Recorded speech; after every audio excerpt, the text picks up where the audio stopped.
Itlaya say di tamso hi zapo na hi turning ma ho adinga chu Krista adinga Krista di sunung zui apat na dinga chu itlaya ma ho adinga hi ko hi turning point mo hi ya tuni zara ka say do no chu nei lung se nan piti tu chang hi tuni pate hi khot ki dop sa chu na no de se ni tu alung se masat pe kai ko a ka hung pe na ko na nunga do na hin ko kan mangin ama tan kan ki lung se masat pe ni ti hi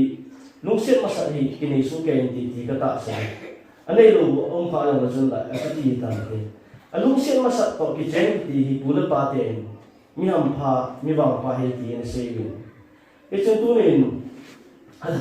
adang chu kila ke ga se no hin pate nga pa lo bin ki dom te yan la login na lung se masat pe ko hi dam ai lo le na lung hal ji ma hi al do jem ki le ting za lo ting a lung hal ji di angai ji na yo la kina alo na nei khon na chen pe de le ka sei pa ka sei no ka sei yo la han ta hi wa ma chu I pa te la amin la pe yin ka pa ka sei thang ho lo ki do han dam le pa nang go han ti la ya na lung se ma sa pe mu chu na gi alo ji lung hal ji am de lung hal ji ki cho me min ko chi du ji ya ka ti tu la chu pa ho na ho ya la si ho yang ni han ma hi pa la chu pa te lung hal thei lo ding ai lo le lung se ma sa pe cho ngai lo ding ma na gi nin ko um li ya ai wa ki ngai so ke jo ki lung hal ji cho a ji chu ki wonan sa ki ding elo le ama ho ka he ki ki chen de ti na chu hi lo min hin ko a hin ko chi ding ju ya mi ka den fish abon ti ne cho e jin no ha se le yo na lung mo ta le ki ke kon se ni te ke yo 2089 99 2000 ti ve la hi ni dong ma ki ta ma ta ka dong ma ki nei cho ke class 6 ka sim ya ka dong ma nu hin class 9 sim ni cho e ma ai tu ko le han de ta a khang che do la ama hin tu ni chan ge le kha an tha te ni le kha chu mu la pa zo ma ke sa lo u la na lo ke sa lo le kha yo chu social science ya tu la me na pa ho it's pa ki cho ya asunga ko le ta ji ji so it's le ta chu yo lang do ga hi tu lai ma no be ki po a su ki ka he lo so ho to ko be ko ki po cho che da boy to ko be ko ti ho ki ji lu pa pe ka do le de cha yi na ni chu ki po ai cho it's ho sa ko tu cha na che le kha chu ki po ji de ni che le kha chu zam long chu ki mo la do no chi ni kun teng mo lai ke thana to sa am tak sin ka ki ma a ku the ma ki sin ji later kom ka se ki lo wa le ichi aguran la later ki ko ya tu chang ni ya zo ki ko yong um na la ya chu ki cho sa de le chu lu se ta hin ko a hi zo mi min ko ai ki no tu ni chan ya hin ko tam ta nearly 20 plus hin ko chi ta chu ama to ki ngai hin ko ala se ni a ai wa tu ni chan ya ka su mil thei lo kha chu pham ta le ama hi mi mun cho ne ke ka ko pya ko ya ama mi chla ya chu ana le chu pham ta ale Christmas ka ki ti le ngai cho ilung se lo na Christmas ka long chu tung ke chana ka pun box wa ki to na la yi mu lo ding ama ai na dun ting le Christmas ma cha ina dun ting le ama le ka sin ma cha man to hi ji later le Christmas ka chu pe ri cho tu chan long chu ki ho jing this pau ye mo to ye kam ma ki ho la ki ji cho ki chu tham ta le tu ni chan bia hi ti chan ko ka man ra nga ama ni e thok na Christmas aku nama boleh ngah ama aci dingko na lekha Christmas ka API hi chu ina sim nom lo hi ya chu than mo la ka sim cho than mo tu a se ki cha nai the cha ki cha lo chu le ta lo ki ko ya chu hi chan ya chu ki ngam ma he cho ya tam ta tu chu tam ta on nai tu ni chan ya ka su mil the lo inel bo ta chu ai wa do remember me in your prayers at cho na tao na le hin ya to sing ni ti hi pa tu sang gen pen ko ka su ni ko hin ko adam dang ma chu kin ka ha ta ko hi chi lai pa hi tu sang ge ya ka na lu se pen do lu se ma sa pen to hin ko chen tu nin su ni ka su ni ko ne so chen pa te tam ta sa ye ye se sa han nam ne hi chi hin ko a chu chỉ rốt sunga cái chịu sunga chun thì tâm bị chúng làm thế thì mà su mình thấy đâu kinh khổ khát ông này cái chỉ có tu ni ra là giống như chỉ holy week cái tiếng là đấy thì chỉ bắt cái Jesus Christ thu gen thế na Jerusalem anu na thu gen thế na thu Calvary cái hồ thật độ này là chỉ chân cái hình khổ hấp tới sunga hi holy week cái tiếng thì chỉ bắt cái Jesus Christ hình khổ tu sung cái gì tiếng là đấy ipi hi boi mo ipi hi hi chỉ ahin aku na sildo thing tu ni ke sei do no me hichre ni nga chu luk bung nga sang na pa sang gi chan sin bai hichna hin ko chu le chun paka Yesu Christa hi gospel tu pha zala kal so na mona hi hichi sei di ho hi ana nga na ma do ba nga ma tung chu wa chu ba sei di nga mi ho ho ye chu la saka thi mo chun sa chu na chu pa le ma pa ho bang hin nga hi te la vagi chu la ya ha me da la ye di chu understanding chu chu ye na ama he ba chu pa hai pi so na pa hai vagi ka ta mo bi ten na thel ja ki pyo kha ni ve to e chu ma mi sa lai ni ya chu ama ho jong na ma ni ji wa chu na hi nga ama wa ki va hi ji wa chu nga ama wa e chu za na hi ti di le pa la hi nga se ko wa ke yin wa nga ha ma e ma pa kai su hu ma pa tin tu hi la cha ku na hiที่ปีหาขั้นในรู้ว่าจุปะไก่ยิสุคริสต์นั่งมันได้เสียกินบ่อนี่แต่เอาบ่ละจากกูน่ะจุงาตามตามันว่าอันนี้ก็โดนมีแต่เขียนตาวิธีกิโลจะสู้ไปเดียวสลายมันอะไรฮิจิจีอากูน่ะฮิซิมอนปีเตอร์ดินปะไก่ยิสุคริสต์ฮิตักสันนั่นเนี่ยฮิจิอากูน่ะจุอาจารย์เราจะชิมเลี้ยจุอาจารย์เราจะชิมอะไรฮิจิว่าสุขสิอันนั้นหาปะไก่ยิสุคริสต์ฮิตุเนี่ยขวาปะไหนนะหอฮีงามันเรียนเสร็จแล้วว่ามีมันเรียนเสร็จมากับภาษาอังกฤษที่อาpoint number 1ตลาดอันนู้นชูที่ปะไก่ยิสุคริสต์ฮีซิมอนเปเตอร์เฮ็ดนี่ขวาปะไหนหินปะไก่เกี่ยวกับคนจีมังอินอาจีจุเกี่ยมีส่วนเสียฮีดีก็สู้กันเถอะที่อาจุดที่ไหนตลาดอันนู้นชูปะไก่ยิสุคริสต์มุจีหอหินปะไก่ยิสุคริสต์อามุจีหิโลว่าอามาส่วนเสียเนี่ยที่มุดเลยที่ก็ใช่อย่างนู้นเนี่ยอันนี้จังนั้น gospel John บุ้งกุบสังสมกุบเสกที่เป็นสิ่งต่อดิ่งให้ gospel John บุ้งกุบสังสมกุบเลยบุ้งสิ่งต่อดิ่งให้ที่จะปัจจุบันเสกที่ว่าตั้งแต่ที่นุ่งเลวินอามาก็อาเจเลยหุ่นเล่ตะโกเวที่ที่จุนจิซุนสองเลนีหัวซะน้ำหัวสองนั่นเจนงงอดีเลยซิมอนเปเตอร์เรนอดวงอินปะกายเกี่ยว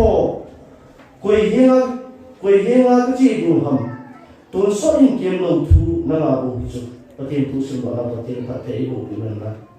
ที่จะไล่มันอาศัยจูที่จะไล่อะไรมีตั้งแต่ปะกายสุริสาเลสินะอะไรไล่อะไรมีตั้งแต่อาศัยจูสุดเดียวแล้วว่าอย่างเดียวมาจูมีสังงาเลยจังอาว่าของจูเลยจูที่กี่ตั้งแต่อาว่าสิ่งที่เขาเกี่ยวหิโลว่าเลี้ยงปีตุยลง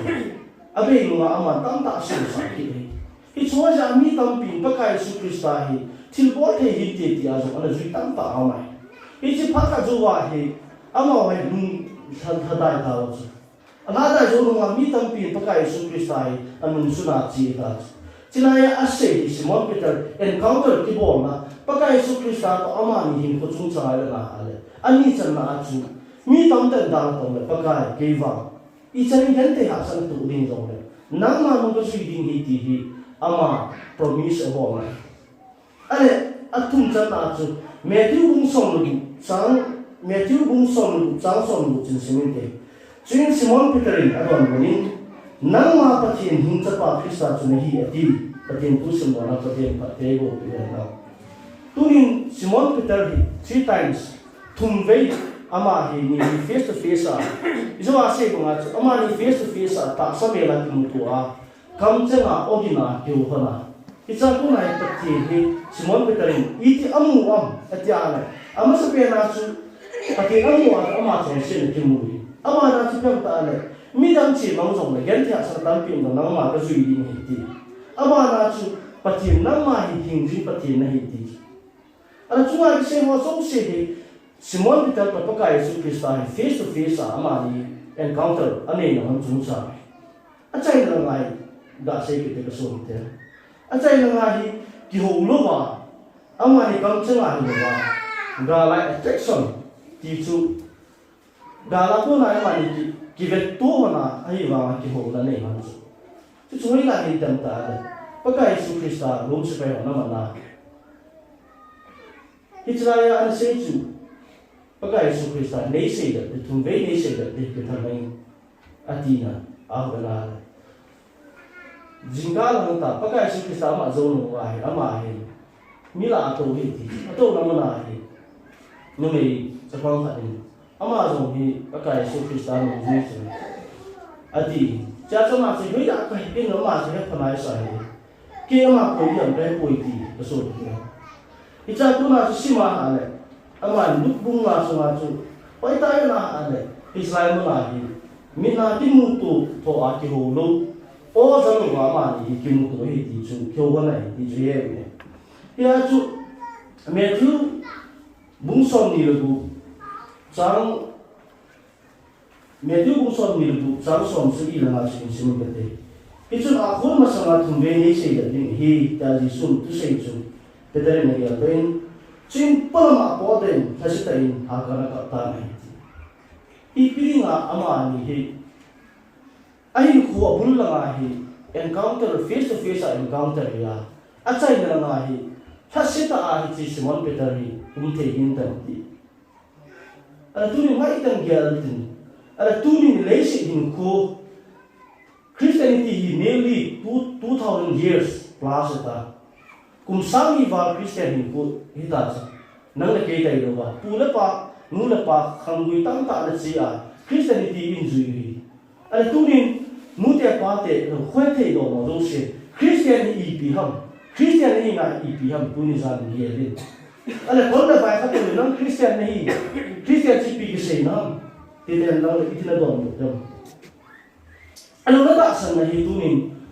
iti naman nahi jin thei dam ti puni zana. Ihian do din ka sei do mo me. Ichi na hichi mo ama ni hin ko a hi. Gente ha sa na zo ma. No ni zo ma hi. E vai ko lam pi na hi na ale. Gente ha sa na hi ko to han de hi chi hin ko lam pi a hi. Kalau ta ko so ta ti na pi ta re hom po. Ha sa no na Krista no so ni ne. Ala tunin ka so ke ho. Christian kum za ko hi tan. Hi chin ko a hi. Hi chan ye ko bo de. Hi sa to na hi ka ti mun ting le. Hi sa ko te tham. Ti hin nama exam ai ke bo den na. Hi chi pa kai am suna na din pi ni te tu ni za ni. Na lung thai na dem ti hi. Ilo ilung cham king na le shi pon din na suna de ai. Ti ka sei do mo ni. Ya chu Peter Simon Peter la pa kai su Krista tung za na. Christian iti imu ba. Ilo iti explain ibo ni ham tia. Ke ma understanding. Ke ma la do ni ba. Christianity hi relationship ke mai lu na. Izo ba ka sei lu na. Nei ngai nam ti pa hi. Hi chi pa hi relationship. Simon Peter la pa kai su Krista relationship ke mai lu hin ko hi. Christian simple la de na answer bi ding chun kam no the ne. Ya chu pathin ipidia naka ai lo ipidia ka ham ati the chula. Ama na sei ama chu pa kai su Krista amu a chu Peter chun mila lo un the tro ba. Mundo a mila lo ba mun so malaka. Ipidia ka hintan ka so de. Abarin ama si dong te yang tuni Simon Peter itilinga na kahamta hinko kahin man na sunga pagai Yesu Krista hinungkan zuhin gente hasana tam tak la tuna so ama in ko kai leis na ka bun mai pen kanun si pen hi tunin ke ma ama hi ka sei la tai ka zo la tai bun mai ta hi ati abarin Last Supper, Matthew bung som ni lugu, sang som pinatumsu. Isimay ale. Isundon kate. Ihin Peter ni doon ko na sa. Apon sa akin na sunga, lungtoy zong le, kay mawang iti chan zong le. Lungtoy pungi iti ne. Ichi kalsukut tuwa, anting zong na, alay, wako na. Asay fitak tayo pagkay. Kalau woi cengin lung thui na nei han lam. Ai lo le na chunga lung tha dai nei han lam. Kin le lo hin ko hi mang zong le. Ka ka ke wa. Nang ma thi na mo na thi ding ding mo ni zong le. Ke ma nang ma nu zui ni ati. Ka Yesu Krista amu apa na hi. Asai le nei han lam ai lo le. Ai ko sunga til bol tam ta ho. Pathin na chunga til pa na bola. Nok ni ki pa yang hin ko na ban anaman bo ma na. Khi cô nó muốn bị họ chúng ta tự phá bỏ họ hiểu thì đó là anh nghe đó gì mà thì chẳng nhẽ ấy đủ sự cái kinh của within 1 second ama tôi tin cái này đủ là how we cái sự tiến trình ô thì Peterin aku nak pilih ya chú chú cầm ta là guess money ho na Pagka Yesu Krista atil bor ko ni ho zo si zona nei thi ni nga chu apatin ko ma ana ke ha pagka ai thi le ya ko ni chu ko ni zon mo ni ti hi na nang ma nu nei zo ni ti so te hi chun tu ni ko se ko no chu hi chuna ya ka skala do no pi pen chu kam ta le si in koi khol chu na suna hi nang ma na dei zo min te ei ma dei ga ni ko ma na zo min te ai ma chu ho zo si Krista to ipido thena Krista te ka son kom thena tu ni zanai ngelinga akul ben ko nei ichpe na ale mi li chun tam ta ki wi zo na ale sim do nei ti a ji tam ta mi pi mo ti na ale til tam ta mi en ngai du wa ilu si wa za so mi thi long ti ilu na ba za long ti ai de la mi ki ti mo long ti lo ko so te Ichun kerla kama Bible kusim lai nu khadi zan yang hi ya khadi zan le ni amani hi kilung sin na hi ki cheng thei lo dis Ichun nu mei nu hin apa hin get ki par panga 7 year sagi hi chi ka chan nu dinga hi golang ka cho de hi ti a ke na ne ya thaka na sang si sa na sagi alo de so te hi chi sagi la ya pa alo do so ting de Hichi acan mu aja chuang kat cho di. Hichi nu atu lai ho mang chu ide lo ngai ngai chi chen pia loi kat bo kat a ki sai. Chu lo chu pe sau ni na ma chu. A qualification BA an ama chu a ne pe na 5 lakhs king lai.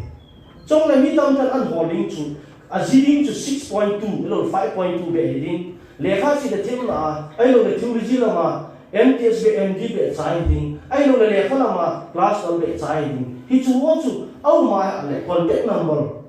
a pe o ha cha ko lo wa nu me ho in pasal cha ki cho ala tu ni chu lai ma ai na le paka Yesu Krista to pitarin ko hin ko ta man be ya Krista ngai lu na za la hin ko ni ko tham chu hi chi za na i ma zo se hi ko le sa hi me lo si jing ha so te ala hi atu ni ko hi ese do no ti tam ta le hi chi zana hi pitar hi mi thi long ko ma ka ma gen te ko aman na ko na hi atha bia abo ki bo zo si hi a ke to a Krista ti ma hin ko tha atha bia ma hi ti sim ta ke ni ti he ni a chu ibe na pa ka Yesu mai me chu pi ha tu ni Ise ko pagka Yesu Krista tu gente na hapta sumi ichi du ni organization or association dang ho bang chun ise dingka ise bangin bu hapta sum ho ta bangai holy week sunga hi sa jong ne lo van mai van phau ki van lo na wa to lo hi ta hi e ho in mi ti zo nu ting le ni khat ni hon ti sei dinga kon la sai ma na tong wa bang wa hi hi hapta sum ni ani e kai khom na nei Ala cha ko na tunin hi chama ni ka da le gente ha san na hi chi pha su ma hi tunin i tin ko ma ni ha ai lo le hi chi pha su hi Bible hi ai lo pa ka Yesu Krista ta pitari ama ni face to face a ki mo to hin tunin nang le pa ka Yesu Krista hi na ki mo to tin ding a hin i pi ke bol ka pen ding ha ti chu nang ma lung ke la na ya din ta ke ma ni he do le wa Pagka Yesu Krista to imai so ave te pe na ding hin tunin na te nei da ha pi ui pagka hi mo tu phai ki simhan na me chi pagka Yesu Krista mi bang hin te ti ka ta sne cái chỉ có chuyện là tu nên hình khô lắm vì hạ sát na hình khô lắm cái tu đạo rồi hi tu nên muốn là cho nó sẽ tại cái lúc sẽ ngay ta khát to hình khô lắm không dâu đủ đinh cái lúc sẽ hình khô azom tâm vì cái tu đạo ai đâu là in sẽ lúc chân chỉ là cha hình khô in này à tu nào rồi hình khô hi ấy mà đấy đàn đàn à ít chỉ thì là tâm vì mày bây giờ tu nên chân kia Christian hình khô in mà đâu à đàn mà in tu nên sung ai tu nên hoi lại ham nắm mà Krista adi man ha sam na ba tu ni tha ya ti tin pitar ba ngai ko lam pi Krista adi sim pa ti tu ra se do no me e chu na ba rin kin ko che sa til bol ki ro zo si tu ni tha ya len na ala tu ni cho zo si chu pa ka Yesu Krista na tha ya lo ki na pitar ko ma chu yes mani ho na tao ti ti a ichi ba chi pi na na ba ho to ne gi gin pi lo ba lai mo na chu nên ý nữa không ấy lâu này ý biết là chú nên yung khó lại và năng cái xây được đầu tiên này cái thi nào cái thi gì thì này cái thế mà biết là nó chỉ dùng nó không tin áp nó không buồn này cái chứ sáng là chú số cái đấy không cái chú cái sao chú rai cái này chú yung lại và ngang cắm tạ cắm mặt sầu quá gen thì asa na bagi to piwa min eo nung ji tin dinga mi sang ang ka wa agama ka nga ikal su wa ichan ge ma min ki thang so le ki nga chu tu ni a chu ji ka chu ne nei nung sun ha ka da na lo din tin da ne da ji pa ka Yesu Krista kam chang hat sa ba la Simon Peter a pon on po ki chu sang ma chu nu la pa te pai kan ya nun na a chai na do sa ka ta Simon Peter nei nung sin na ti so so te ado kina Simon Peter nei lung sin an ti hiya chu Simon Peter ne sei chu tham ta pakai nang man kan thim rong ne Isaka Hesu ne ka mai lu kai lo nang man ne su ke ye ti pati ne thang wa ne isun tu ne ka so ke te ho bong mi te ho za sen bia do te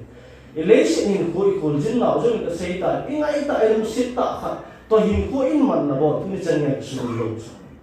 ai lâu này election in khôi khôi chúng là sung again thì hạ sơn hoàng sung lâu rồi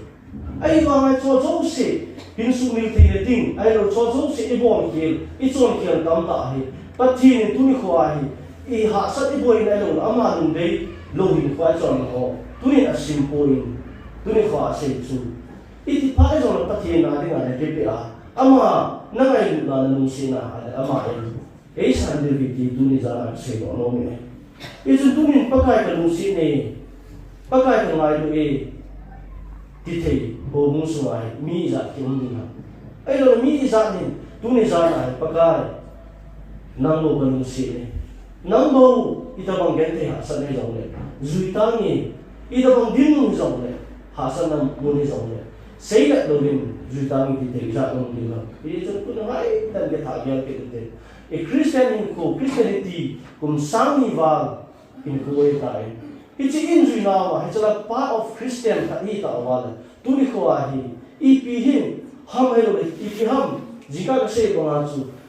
saman a ki he ka te ma lo wa man sa the lo hi I ke na mo na chu din na la ya ta tin ni man sa the lo I chu kham ta te in zo I pi ham ka kham ta hin ko su ma e hen Krista adi na ka son the lo na e hen e tu kam I pi ham nu le pa te zo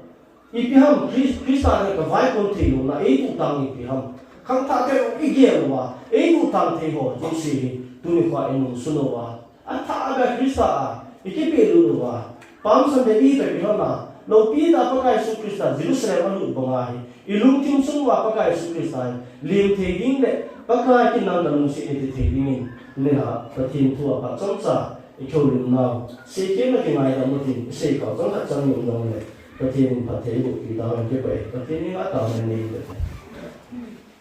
pa ka na lung si na ngai lu na chan pa ne chan vin ka lam sung zong mun na ha sa tam tai ling na khaw bangin in khu ka man lai ta ho jong le na ma na tun do hi chi ko zo la hu bung na ma ngai lu ka chan wa boy pi ding hau na min than na lo pi na tam ta am jong le nang ma thu le nang ma ba chai la nang ma thu a ke mong ta the ni ko hi wang pha ku sa wi ti sa min sa ta ka thang pe hai pa kai tu ni hai nang ma hi thu a na so na cha Simon Peter nang ma no zo ni tha sam ni ko tam pi un ji lung det ta lung nam ta ama confident ni ta konung ni kuma ding ha ta lo ba nang ma ko ma ki te na bo ho zo mul so zo hi zo le